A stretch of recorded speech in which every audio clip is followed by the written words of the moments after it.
అద్భుతమైన తీర్పు ఇచ్చిండ్రు. పాపం వాళ్ళు నిరంతరంగా హైకోర్టు మొత్తుకుంటూనే వస్తున్నది. What you are doing is wrong. Notice ఇవ్వకుండా కూల్చొద్దు, అర్ధరాత్రి పోయి కూల్చొద్దు, సెలవు దినాల్లో పోయి కూల్చొద్దు, డ్యూ ప్రాసెస్ ఫాలో కాండి, కాన్స్టిట్యూషనల్ నామ్స్ ఫాలో కాండి అంటే మా రాజ్యం, నేనే రాజు, నేనే మంత్రి, నేనేం చేస్తే చలామణి అవుతుందని చెప్పని రంగనాథ్ అడ్డం పెట్టుకుని తోలు బొమ్మలే కాడిచ్చి ఇవాళ విధ్వంసానికి పాల్పడ్డాడు. నేను అడుగుతా ఉన్నాను, if whatever Ranganath has been done was wrong, hence the high court has removed him from the position, ఆ డిమాలిషన్స్ అయినటువంటి యొక్క నష్టపరిహారం ఎవరిస్తారు? ఎవరు ఇవ్వాలి నష్టపరిహారం? Court has finally concluded that this fellow is indulging in violation of the లా.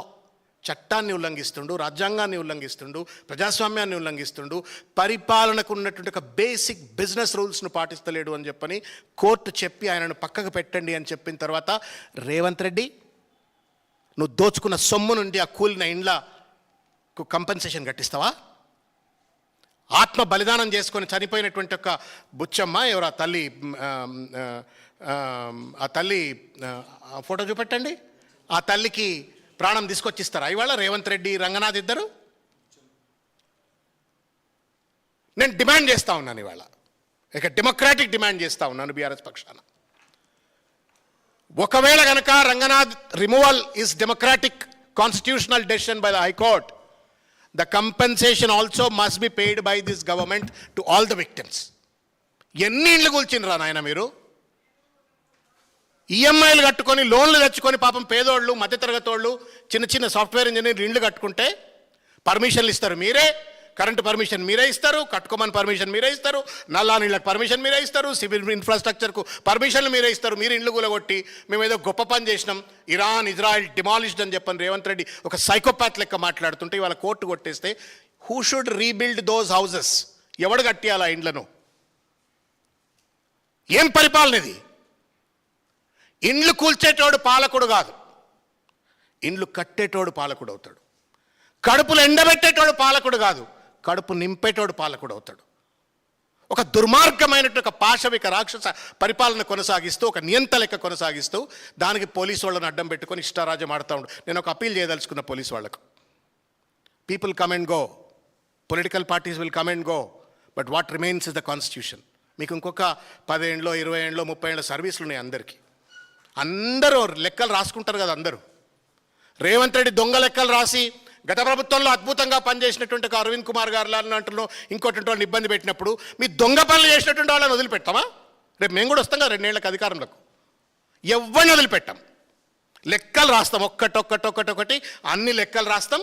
అందరిపైన న్యాయపరమైన, రేవంత్ రెడ్డి లెక్క బ్లాక్మెయిల్ పరమైన కావు, న్యాయపరమైన, చట్టపరమైన, ధర్మబద్ధమైన ఇంక్వైరీలు జరుగుతాయి, పనిష్మెంట్ తప్పనిసరిగా పడుతుంది. దొంగ కేసులు పెడుతున్నారు, భూ కబ్జా కోర్లకు అండగా ఉంటున్నారు, అడ్డమైన ఎఫ్ఐఆర్లు పెట్టి ఇవాళ బాధితులను వేధిస్తూ ఇవాళ ఒక దుర్మార్గమైనటువంటి ఒక రాక్షస రాజ్యం పోలీసులు నడుపుతూ ఉన్నారు, బ్యూరోక్రాట్స్ నడుపుతూ ఉన్నారు. పైసలు ఇస్తే ఎన్ఓసి క్లియర్ అవుతుంది, పైసలు ఇవ్వకపోతే ఎన్ఓసి ఫైల్ మూలగబడుతుంది. పైసలు ఇస్తే ఎఫ్ఐఆర్ అవుతుంది, పైసలు ఇవ్వకపోతే ఎఫ్ఐఆర్ కాదు.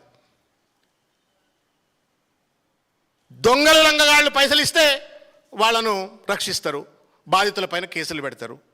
100 ఉన్నాయి, నా దృష్టిలోనే ఒక 100 కేసులు ఉంటాయి ఇట్లా. ఎవరిని కూడా వదిలిపెట్టాం.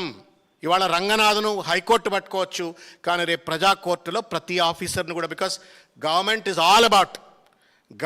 All about not just the politician, bureaucracy and the judiciary. అందరము కలెక్టివ్ అయితే గవర్నమెంట్, అదే ప్రజాస్వామ్యం. రేవంత్ రెడ్డి ముసుగులో ఇష్టం వచ్చినట్టుగా డ్రామాలు ఆడతామంటే ఏ అధికారిని కూడా వదిలిపెట్టము. నేను ఇంకొక విషయం చెప్తున్నది, ఇవాళ తెలంగాణలో రేవంత్ రెడ్డి అహంకారానికి, భారత రాజ్యాంగానికి మధ్యన యుద్ధం జరుగుతుంది. ఇవాళ రేవంత్ రెడ్డి అహంకారానికి, భారత రాజ్యాంగానికి యుద్ధం జరుగుతూ ఉంది. ఇవాళ ప్రజల హక్కులకు రేవంత్ రెడ్డి యొక్క అణచివేత ధోరణికి ఇవాళ యుద్ధం జరుగుతూ ఉంది. అందుకే కేసీఆర్ గారు అన్నారు, ఈ బుల్డోజర్ పాలనకు చరమగీతం పాడుతా, నేను అధికారంలోకి రాగానే ఎత్తి పరేస్తా అని చెప్పన్నాడు.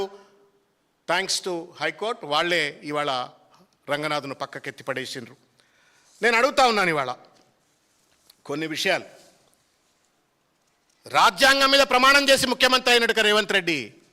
రాజ్యాంగం మీద ప్రమాణం అంటే సొల్లువాగడు కాదు, ప్రజలతో చేసుకున్న ఒప్పందం అది. ఆత్మతో కోటాను కోట్ల మంది ప్రజల ముందు చేసుకున్నటువంటి ఒక ఒప్పందం అది, ఒక కాంట్రాక్ట్ అది. దాన్ని వాళ్ళను ఉల్లంఘిస్తున్నావు.